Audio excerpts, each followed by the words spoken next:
The 12 Rules by Stony Shaw. Rule number 6. Maintain accountability for your sensitive items. Speaking of getting your ass lost, don't lose accountability of sensitive items. What's a sensitive item? Glad you asked. Sensitive item is a blanket term for something really expensive, really dangerous or mission critical. Night vision goggles? Sensitive item. Weapon? Sensitive item. ComSec field device? Oh, you better believe that is a sensitive item. You wouldn't believe how common it is for someone to sneak onto post and then try to find an unsecured item and make off with it. You also wouldn't believe how easy it is for our special needs soldiers to lose shit. I once knew a guy on a road march who buckled his canteens in a place and still lost them. We had to dummy code everything to that guy because he would just lose shit. How did he get into the military? Fuck if I know. Anyway, for folks with an IQ in the range of normal, the mere thought of losing a sensitive item causes the sphincter to clench hard enough to make diamonds. Imagine if you lost your own child. Almost like that, but not quite. However, in the ballpark. So, you lose a sensitive item. The base goes on lockdown until that piece of shit is found. It's usually right where someone left it, but not always. Sometimes you have to do police call for 9 hours in the desert, only to find the asshole who lost his weapon left it in the latrine. Thanks for that. It was really fun walking around 9 hours checking underneath rocks. I really enjoyed it. So if you want to lock the base down because you lost something very special, something that you can't let escape, you put out an alert that a sensitive item was lost. You aren't lying per se, but you aren't being truthful. That poor 18-year-old son of a bitch is going to be hating his life as he or she pointlessly combs the desert like that scene right out of Spaceballs while you unfuck your situation. I was on my lunch break eating ham and cheese sandwich when my supervisor Lee delivered the news. We're on lockdown, sensitive items went missing.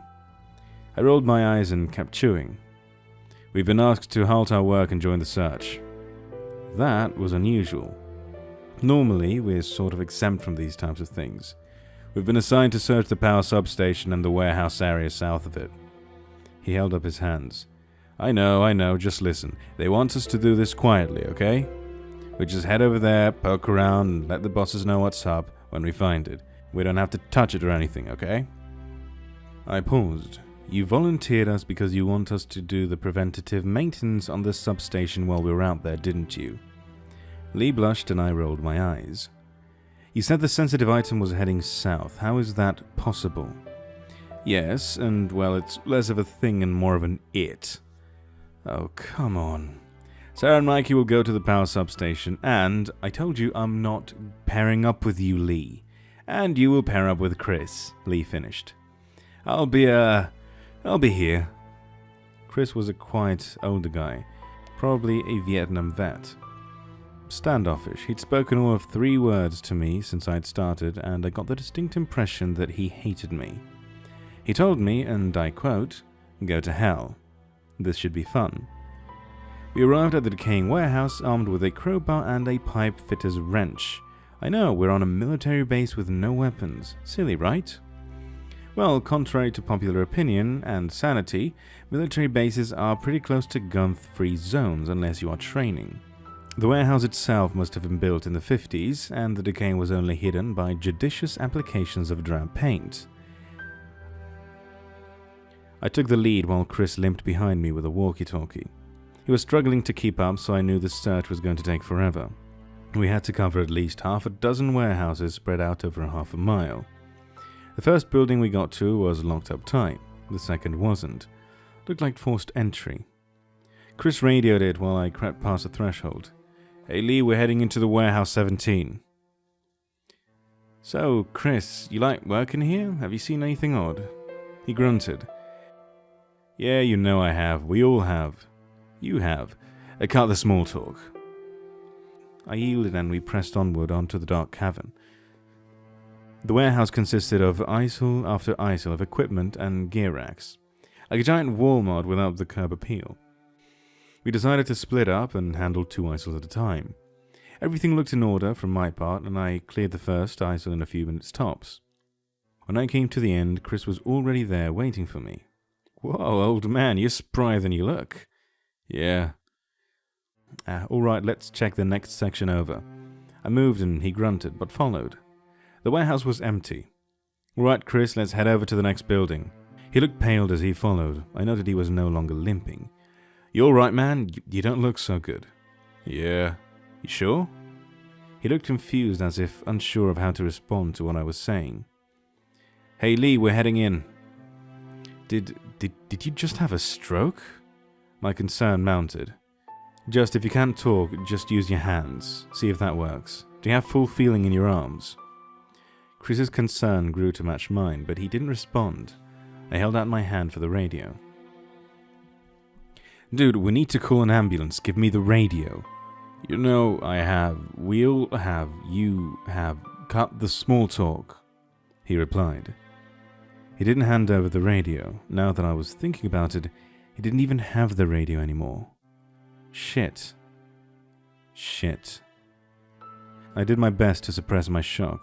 Alright, let's go, I said instead and started walking towards the door. As that primal panic called forth a desire to flee that I could hardly control. Chris didn't respond, but he followed. My hands grew sweatier as we walked, making it even more difficult to keep hold of the crowbar in my grasp. We exited the building and walked towards the truck. The crunching sound of our boots on the gravel was steady and quick, but there was something unnatural underneath it all, something akin to chattering. I walked to my side of the truck and he to his. I opened my door, got in and turned on the truck. Chris's side door didn't open. I glanced over, he just stood there like a mute.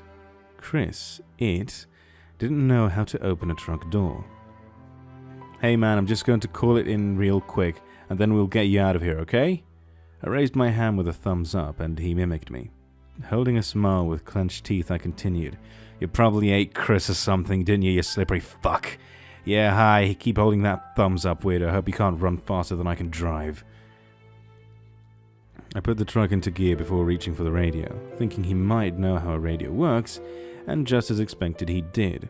When I put up my hand on the mic, his jaw unhinged, and opened twice as wide as normal humans could, and his shriek was overpowering.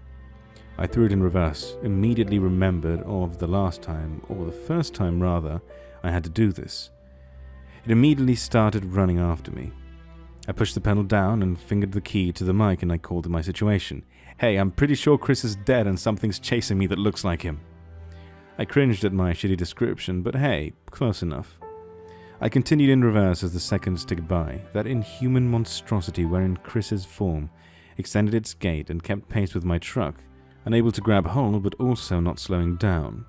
It had cast aside some of its form, and in place of hands were grotesque appendages with no other natural facsimile. Got you, Rook. Friendlies inbound. Don't... The line cut to static. Don't break or it'll kill you, Lee finished. What followed felt like hours, but was a mere 10 seconds or so.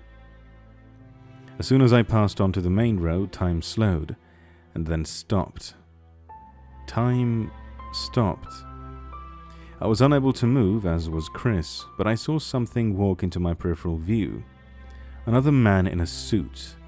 He walked up to Chris casually, put restraints on his hands, or things, whatever, then dragged him off, still incapacitated just like me.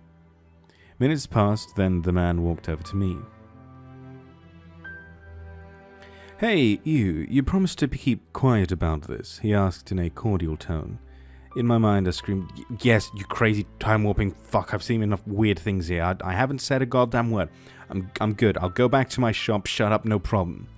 Don't curse, it's not polite, he frowned. Okay, I guess you're right. You went through the aperture and kept quiet. So that's good enough for me, but don't. He chuckled. Don't get the impression this was what escaped from the aperture. Smiling, he turned his left, and as he did, time returned to normal. So I slammed on my brake, and I was alone in the street. After returning to the shop, Lee asked me how it went. Terrible, some shape-shifting murderous thing killed Chris, took his form, and then a time-warping dude in a suit took it back. Sweet! What the hell is sweet about that, huh? Oh, he looked around sheepishly. Well, Sarah PM'd the substation, and we got rid of Chris. Again? Really? You used me again? Bottom of the totem pole, dude. Besides, you got to meet the big bosses. Those guys help cover for us when things get a little wacky. Okay, so why did Chris need to die? Kind of a jerk, but... Oh yeah, Chris was a bad apple man. You ever hear of vampires? Kind of like that, but not allergic to sunlight. He'd gotten a bit out of hand lately. Too many soldiers dying due to training accidents.